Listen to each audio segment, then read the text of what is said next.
it's a red flag if you are currently outsourcing all of your needs, all of your discomforts onto someone else. And the people who are most caring for others are usually the ones who are most likely to burn out. You need to learn how to support yourself and be your own safety net. If you're feeling burnt out, if you're not taking care of yourself, it's going to impact all your relationships.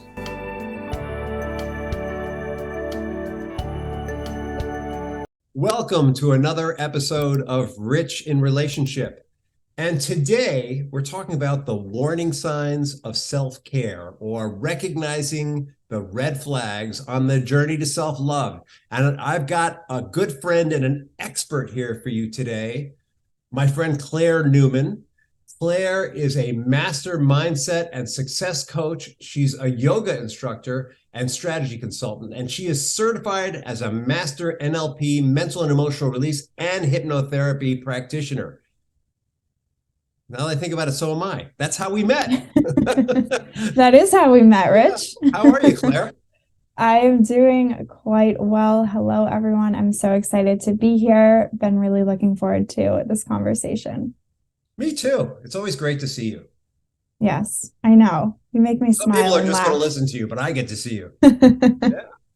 So, Claire, I ask everyone on the show to tell us, like, how did you become passionate about what you do, or how did your heart lead you to what you do? Because people are always interested in our why. So what's your why? I love this question. I think for me, it was really inspired by my personal journey, right? As it usually is. And my story is one of burnout, right? Getting really sucked into the corporate world and sort of losing yourself and ignoring those signals, those signs. And that is what I'm really excited to talk about today, is not only my journey, but the journey that I've worked with clients on, what I've seen friends go through as well, because I am really passionate about the topic of burnout prevention and really teaching people that success is possible without burnout. And I believe there is such a strong connection between the relationship that you have with yourself and the sustainability and longevity of your success within the work that you do. I think it is possible to have success and not have a very good relationship with yourself, but I don't think that is going to be a long-term thing, or at least something that is healthy and sustainable over time. So for me, it was really kind of a journey of losing track of those signals, those warning signs on my journey to success, ignoring the chronic headaches, the stomach issues, the anxiety, the poor sleep, until I kind of got to my breaking point, my rock bottom. And unfortunately, sometimes that's what it takes for us to make a change. But hopefully, if you are listening to this episode, you can improve your relationship with yourself before it gets to that point. Yeah, so it sounds like you have really deep personal experience with both sides of this experience. So the side of giving and giving and giving until you just kind of crash, giving without charging your own battery. And also the experience of really caring for yourself and making sure that your battery is charged so that you can show up better for other people. Exactly. I always thought self-love, self-care was like the cherry on top, like a nice to have, if you will. And this whole journey has taught me, like, no, it is the foundation from which you build from, whether it be your success in career, which is what I work with clients around, or in your niche within relationships. How can you love someone else if you have not cultivated that loving relationship with yourself? And it's kind of funny because I'll share a little backstory for everyone, and you'll enjoy this too. I was assisting in Toronto a couple months ago, and coming back, my flight was delayed. And they gave us assisting at a training. Yes, assisting at an NLP training, the one that Rich and I had met at. And so my flight was delayed. I was stuck in the airport, but there's always a silver lining. So they gave us this voucher, could go in any one of the shops there and grab something. And so I went in, was looking at the books, and my friend was just telling me about Jay Shetty's new book, The 8 Rules of Love. So I picked it up, and I'm standing in line. I've yet to really open it. And someone behind me, a pilot, asked me, hey, what do you think is the number one rule of love? What do you think it is? And I was like, well, I haven't read the book yet, but I think it starts with loving yourself. And that is the very first rule in the book. And so it's kind of inspired this conversation as well. And I call that out for a little fun backstory, but also because I'll definitely reference the book, and a lot of what I'll share is likely inspired from that. That sounds like a come on line. It did strike me out of the blue. But it's a great answer too, because it's like, you know what? Loving myself. See you later. Yeah. Goodbye. Yes. I like it. I like it. It's funny. Yeah. Well, but also, yeah, I've worked with a lot of couples, and inevitably there's one person in the relationship who is the giver and who isn't charging their batteries. Sometimes both people. You know, a lot of times you would think it would be a mom. You know, the mom is, especially if it's a working mom, you know, they're working and even though they're sharing child rearing responsibilities, let's face it, women connect better with children than men do. And at different ages, men might connect better in different ways. But in the very beginning, when the kids are young, especially, they were in the womb for 9 months. They're closest to their mom. You know, you would think it would be the mom who is just giving and burns out. But I get a lot of dads who do this too. Dads who they're so busy providing, you know, I got to make more money. I've got to provide more. They're just going to work. And when you have moms who are doing both, you know, that's insane, because then they're going to work, and they go home and they're showing up for the kids. Yeah. You know, they burn out twice as fast because they're carrying twice the load.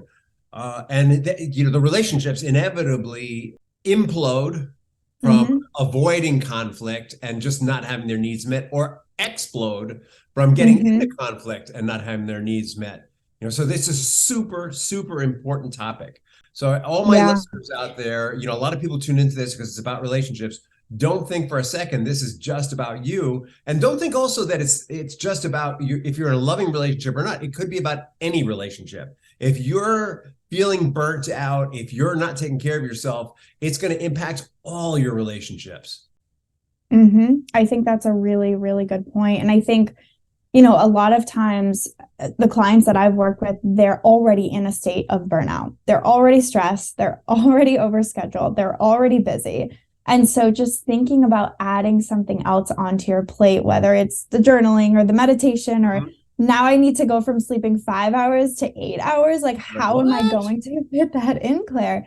But really, there are some activities, actions, practices, tools, whatever you want to call it, that do add to you, that do fill you up. Things that you do that is going to be on your to-do list, but it's going to give energy back to you. And I think a lot of the practices and ways that you can cultivate a better relationship with yourself do just that. And so it might seem like, well, this is another thing that I need to add onto my plate. It's going to give back to you and to the people closest to you. And so it is something that is important and valuable, because at the end of the day, it's not if you have a relationship with yourself. We all are in relationship to everything around us, everyone around us. It's the quality, it's the depth of that relationship. And that's, you know, if you're sitting here kind of wondering if you connect to this topic, or what is this really all about, that's a good question to sit with, is how is my relationship with myself? Because you do have one.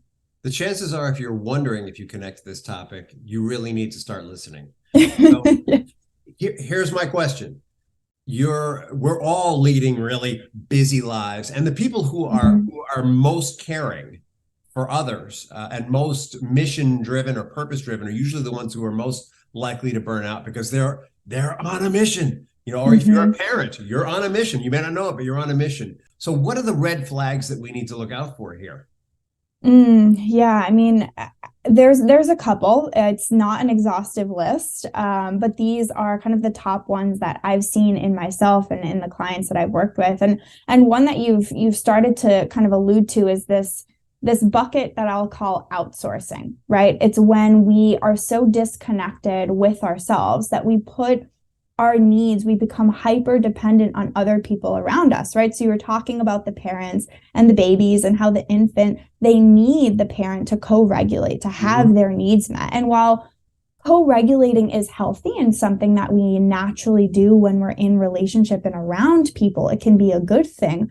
When we're using our partners or friends, family as this sort of human Advil, right? Like I'm hungry, feed me. I'm tired, energize me. We're outsourcing that full responsibility to someone else because we feel as though we're not capable, right? And this is something that a lot of these things I think are deep in our society, right? You hear things like finding my other half or my better half, and some of these seemingly innocent catchphrases, they kind of imply that we're not whole on our own. You complete me. Yeah, exactly, exactly. But really, we should look at a relationship as a 1 + 1 = 3, and you are whole, right? And so it's a red flag if you are currently outsourcing all of your needs, all of your discomforts onto someone else. And while our partners can be there for us and support us and provide us with that guidance and love and so forth, you need to learn how to support yourself and be your own safety net, right? And how you really solve this is just learning to do that for yourself, learning to recognize the moments where you're about to reach out and kind of throw all of your shit essentially on someone else for them to solve. Can you pull back and sit with it and actually be with that discomfort and manage it yourself? So that's one. That's so this one. this thing we were talking about earlier, I sort of jokingly said, if you're not sure if this is important, you really need to listen. But let's be honest, like sometimes we don't pay a lot of attention to what's going on between our own ears, like the conversations we're having with ourselves. And so I'm curious, what kind of self-talk, a person who's very dependent on someone else to fill them up, what kind of self-talk might they be having?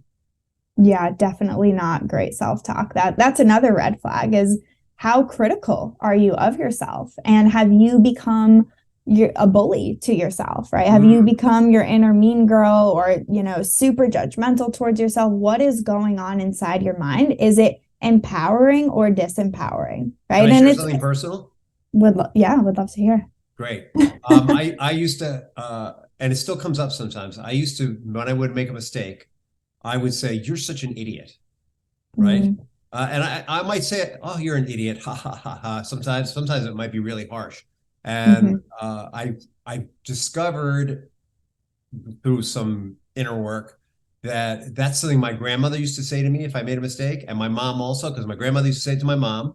Right. So she planted that in my mom, and my mom and my grandmother, my mom planted it in me and my grandmother reinforced it in me, and I started to realize, you know what, even jokingly, that like, this is not good self-talk. Like, I might do something in my marriage and just say, "Oh, I'm such an idiot," but like, even like with that tone, this is not the kind of self-talk we want to have about ourselves. We know about marriages with children here at Rich in Relationship is inevitably we slip into parallel lives or roommate mode because we're like managing the crew, managing those kids. Well, we've got a solution for you. We've got a special free book for you that's going to give you 7 tips on how to reignite intimacy and passion in your relationship and get back on the same page. And it's easy to get. It's free. Go to bit.ly/7savers, the number 7 and the word savers, all together, no spaces. bit.ly/7savers. Yeah, I love that you brought that up and shared that, because that self-deprecating humor, it seems so lighthearted and it's great to laugh and joke, but we're doing it sometimes so much and so often we're not even aware we're doing it, and it teaches other people around us how to then treat us, right? Oh, and you're such an idiot. Yeah. You say it, Rich, so. Yeah. And then the other thing I learned, I was listening to, who was I listening to? God, I can't remember her name. I was listening to a tape by the social worker who's so popular right now, woman.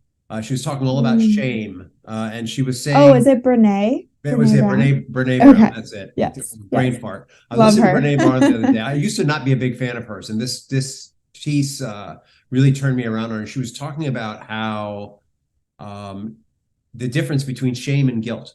And that shame is when you talk about yourself being a certain way versus acting a certain way. And that's sort of brought up this thing of, oh, yeah, I was really in the habit of calling myself an idiot instead of saying that was an idiotic thing to do. So there's a whole shame component to that. So this self-talk thing is really, really important. What are some other signs or some other red flags we want to look out for? Yeah. So we mentioned outsourcing our needs. We talked about being hypercritical. Another one, and I was notorious for this, was avoidance. And the way I would do this would be by filling or overfilling my calendar, right? Creating more busyness, because I knew there were things under the surface that I didn't necessarily want to deal with that probably would be uncomfortable if there was stillness, if there were moments of pause. And so a lot of times what we do to get out of that is we just fill ourselves with more things to do, right? More meetings, more engagements, more activities. And there's a lot that goes along with this. Claire, I got to go. I double scheduled. Sorry, Claire. That was a good one. Exactly. Hey, but I've done that. Like, all joking aside, have you ever been in a meeting and gone, holy crap, you look at your phone and go, holy crap, what happened? Yeah. Yeah. Oh yeah. And there's so much that goes along with this, like our programming, our values, and also our society generally rewards us if we're seen as busy and we have so much to do and so much going on. And you are someone who accomplishes. You get things done. Yeah, it's like it makes you better than, but we're starting to wake up to that it doesn't actually. And so while it can be easier initially to numb this out by staying busy and completely avoiding it, it just creates like this bigger snowball over time. And really the medicine is simply to slow down, is to create space, schedule it in. I actually think that in our culture, busy is so much better than, oh, God forbid you should have sadness or feel hurt or take time to feel some grief. That's like kind of like, oh, what's wrong with you? I know people who have come to me. I know people who've come to me and they're in the divorce process and they say, I'm depressed. I said, what do you mean you're depressed? Oh, I just feel so depressed. I said, well, how are you sleeping? Oh, well, I'm actually sleeping pretty well. Are you getting up and going to work? Yeah. But when I'm at work, I'm just so depressed. I said, well, maybe you're just sad. Right? Like there's sadness and feelings that are of powerlessness. They're so frowned on in our culture that rather than say, I'm sad, you know what, I'm getting divorced and I'm sad. I'm sad because I'm losing the dreams I created with this person have been thrown out the window. Even though I hate that son of a bitch, I still feel sad for what we lost. People are afraid to say that. They'd rather say, oh, I'm depressed. You know what? And doctors are really ready to medicate people rather than allow them to have the feeling too. You're depressed. Here's a prescription. It's like the cultural norm is stay functional. Don't take time to have those feelings. Don't be powerless. We don't do that in the United States of America. You're so right. I mean, that is exactly what creates baggage right there, is the suppression, mislabeling, adopting labels that aren't actually right. And like, it's so wrong and not healthy. And while it can be maybe not the easy thing initially to do, but is to feel that sadness, like that is what's going to pay off in the long run. So I hear you. And I think this is the cool thing about having a therapist or a coach, is if you are someone who is type A and that overachiever and you like to have everything scheduled in, this literally forces you to have that time blocked off on your calendar to look at how you're feeling, right? And to talk about those emotions and focus back on you. And so if you need someone else to hold you accountable, do it, but figure out a way where you can have that time for yourself. And so you're not completely avoiding everything that's there. And if you're a type A overachiever, not that I would know anything about that, you can even schedule time to have your sadness. You know what? For this weekend, Saturday from 6 a.m. to Sunday at 6 p.m., I'm going to allow myself to experience sadness, watch Netflix and not do squat, maybe eat a lot of ice cream, and I'll make up for all those calories later. but I'm going to allow myself to, I don't know if eating a lot of ice cream is a good idea, maybe some ice cream, but I'm going to allow myself to have this experience. You could actually schedule it and have it. All right, so we're starting to move into solutions. So let's talk, I'm sure there's more red flags, but let's talk about the 3 red flags we pulled up so far, 4 red flags we pulled up so far.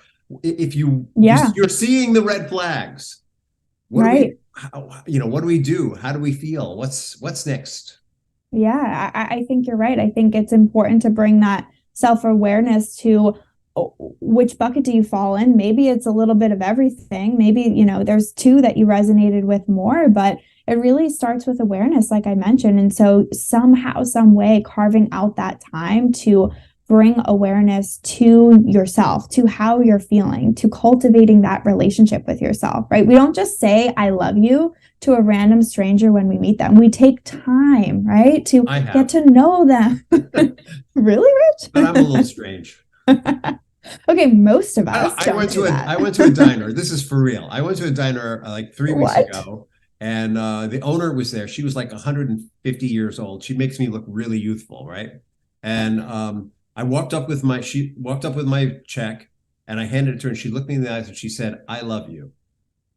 And I said, I looked at her and I thought, you know what? I love her too. I said, you know what?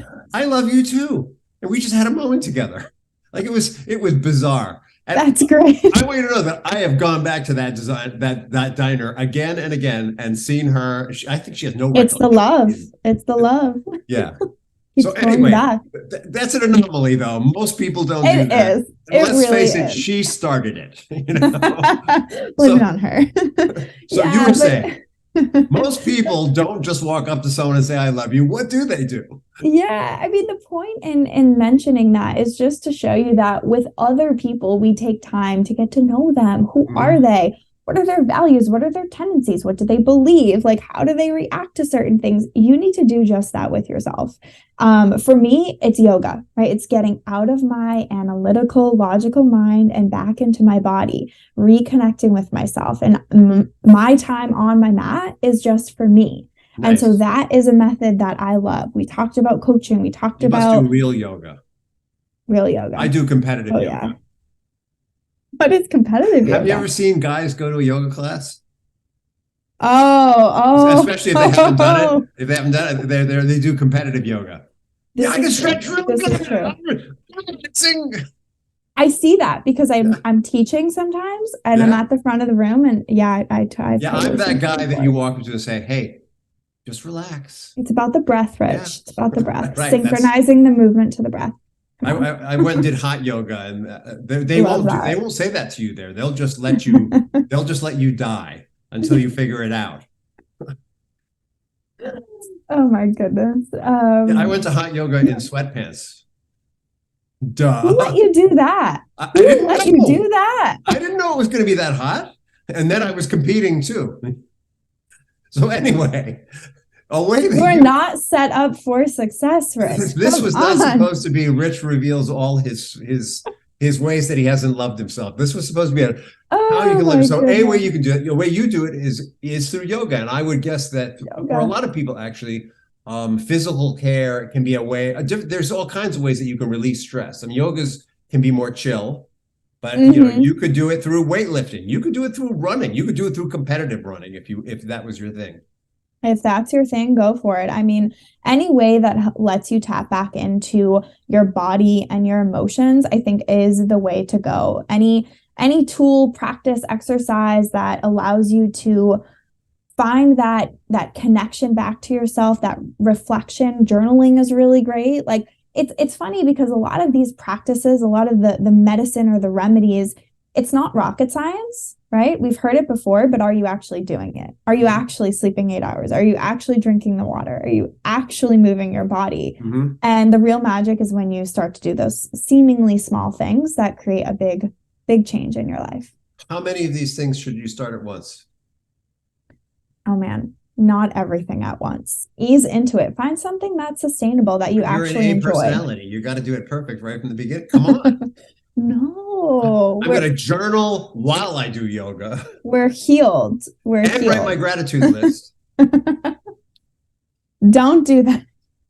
No one do that. Take it one step at a time and honestly find something that you enjoy. I go to yoga because I love it and it lights me up and it facilitates that relationship with myself. So find an Sweet. avenue, try everything, and find something you actually like. Yeah, and I have a program for men who are looking to save their marriage, and a lot of that is honestly about once they cut the crap and stop toxifying the marriage, the next step Mm-hmm. is all about what you're talking about right now. It's all about taking care of their mind or their emotions, really, their Mm-hmm. emotions, their body, and their spirit. And the real challenge with these guys is they're so desperate to save their marriage. They want to do everything at Mm, once. And so I find myself saying to them, it takes 30 days to establish a habit and 90 days for it to really be a part of you. If you try and start 10 things at once, it's not going to work. Keep it simple. And that's yeah. why it takes time to recover your marriage, because it's really about reshaping yourself. And that takes time. It takes time. And the sooner that you start, the sooner that it happens. I'm all about sustainability. And so I love what you shared around the habit formation. Start with one thing and then habit stack. Build on over time. And really it's in these small So things, you and seemingly I know what small. habit stacking is, but tell our audience what habit stacking is, so that habit stacking sounds like, oh, I'll do three like right now. Let's stack them up. That would No, be the it's Big Mac of habits. yeah, it's about mastering one before you add on, right? So Mm-hmm. master one at a time. And then once you've got that one under your belt and it's second nature to you, I get out of bed and go to yoga without thinking about it Mm-hmm. because it's just who I am and what I do. And so once I've mastered that, I've kind of got the physical, checked off. I've checked that box. Maybe now the journaling is where I need to bring a little bit more intention and actually remember to do it, set that reminder. That would be the next 30 days, the next month. I'll Mm-hmm. focus on habit stacking that. And so it's really about mastering one at a time. Yeah, an example of habit stacking that I was given was that I had a really good habit. Took me not always, but now, of brushing my teeth and shaving. Those are two things I do very regularly, Mm-hmm. like very We regularly. would hope Like, so. well, it wasn't always true, actually. Oh, no. Yeah, I had a lot of dental work done to prove it, and so Wow. I needed to. I wanted to read some inspiring, not quite an affirmation, but like an affirmation, inspiring words, like kind of like an affirmation. And I would Mm-hmm. never make time with it. And my coach said, put it on a post-it and stick it up on the mirror. And while you're brushing your teeth, just read it over and over. And now that's because it was like you're already engaged in a habit. So stack that habit, right? Well, Mm-hmm. now I want to do everything when I brush my teeth, but it just doesn't work that way. That is a great example, though. That's Yeah. actually a really good example. And sticky notes are awesome. If you are the hypercritical one, if you fell into that bucket, put sticky notes everywhere with positive things that you actually believe. We're not for affirmations that make us want to vomit a little inside. No, not those. But the ones where we can buy into, those we like. Hey, Yes. since we're on that subject, I know we both got the same teaching on this. But I want to hear, Mm, but I want to hear you speak it. So, yeah. when do affirmations not work? Yeah. Yeah. I know everyone just preaches affirmations without really sharing kind of the intricacies, I think. Affirmations don't work when they're things that really go against what we truly believe. And it kind of creates even more resistance, right? Because it's like we're going over with that marker back and forth, back and forth. And it's just not the way to do it. So if there's an affirmation that you're repeating, that someone's given it to you, you've heard I'm an someone else idiot. use it. No, that's not a good No, affirmation no, in general. that's the thing that if you try and slap an affirmation over, that's something that's been sort of planted by your mom and reinforced Okay. by your Okay. grandmother. So, And then okay. I see when I what you're went to saying. school, I made that a reality because I was ADD. So my teachers were always frustrated with me. Seriously, so then it really imprinted. So at one point, I think I had an affirmation that was like, I'm a very intelligent human being or something like that, but it just wouldn't come in because Okay. Yeah. Yeah. Because if you don't believe it even a little bit, like it's just going to create more resistance, right? So find something where it's the middle ground, where it's an improvement. You're moving in the right direction away from I'm an idiot, right? But it's something you can digest and you actually believe. You're like, okay, yeah, that sits. It's moving in the right direction. And That then could be we something build like from there. I'm growing in intelligence, Beautiful. because Yeah. that doesn't deny the first thing, but it's a step. It's a Mm-hmm. step. Cool. It's a step. Yep.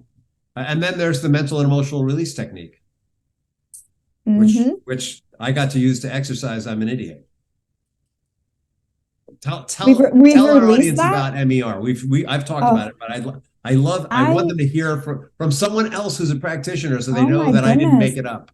Where do I even begin? It is honestly like magic. The subconscious mind is absolutely incredible, and this technique allows us to go in and actually reprogram in such a short amount of time. It's insane. It's actually incredible. I'm obsessed with MER, timeline techniques, the breakthrough sessions. The change that it's facilitated for me and the clients that I've guided through is actually mind-blowing. If you want to shave off years and years and years of therapy, just do a breakthrough session. Yeah, It's the easiest way to describe it. The fact is, the unconscious mind wants to take care of you. It wants to take care of you. And when we're not taking care of ourselves, it's either because we're resisting our unconscious mind, or we've absorbed some programming, like you're an idiot, for example, that the unconscious mind has absorbed that and hasn't been enabled to release it yet. Yeah. MER allows you to release that crap so quickly without talking about, oh, let me tell you all the times that my mom called you an idiot, and my grandmother, and I cried, and like without doing all that. Your unconscious mind can just let it go and be open to something positive and affirming. Yeah. Super cool. Yeah.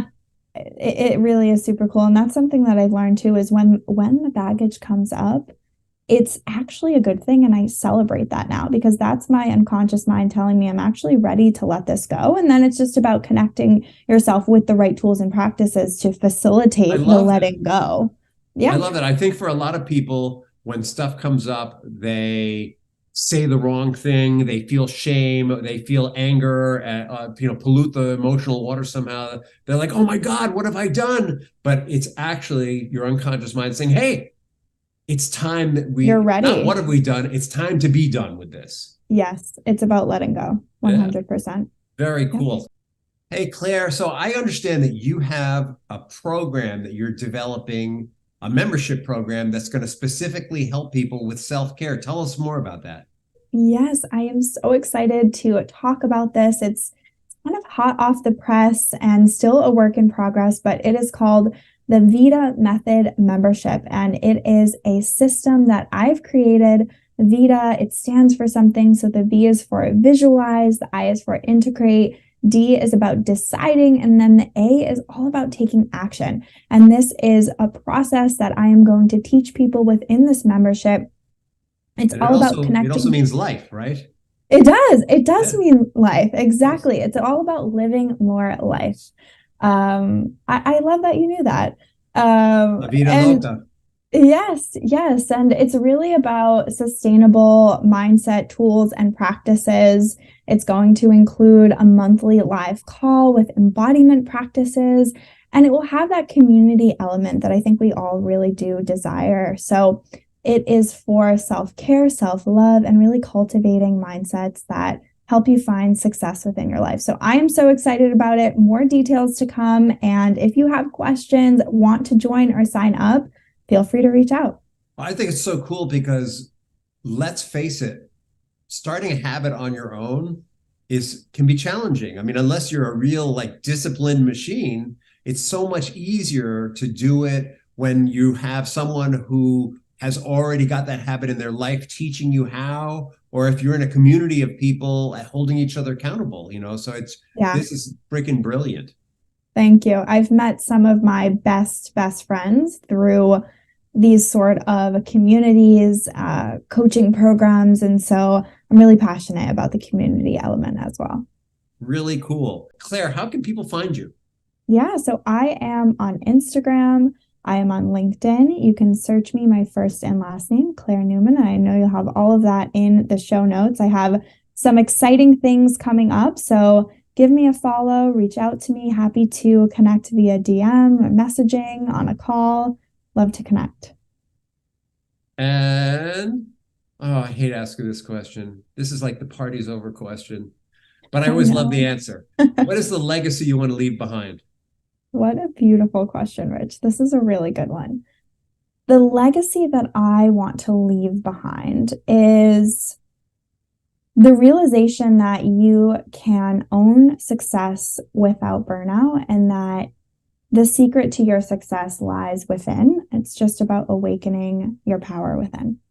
I love it. I love it. This Thank has you. been fantastic. You So fun. actually give great sound bites, by the way. You have a huge future in podcasting. Thank you. I appreciate that. So many good laughs. I've really enjoyed my time. This was fun. It's been great to have you, and maybe we can do this again sometime. Would love to. Thank you so much, Rich.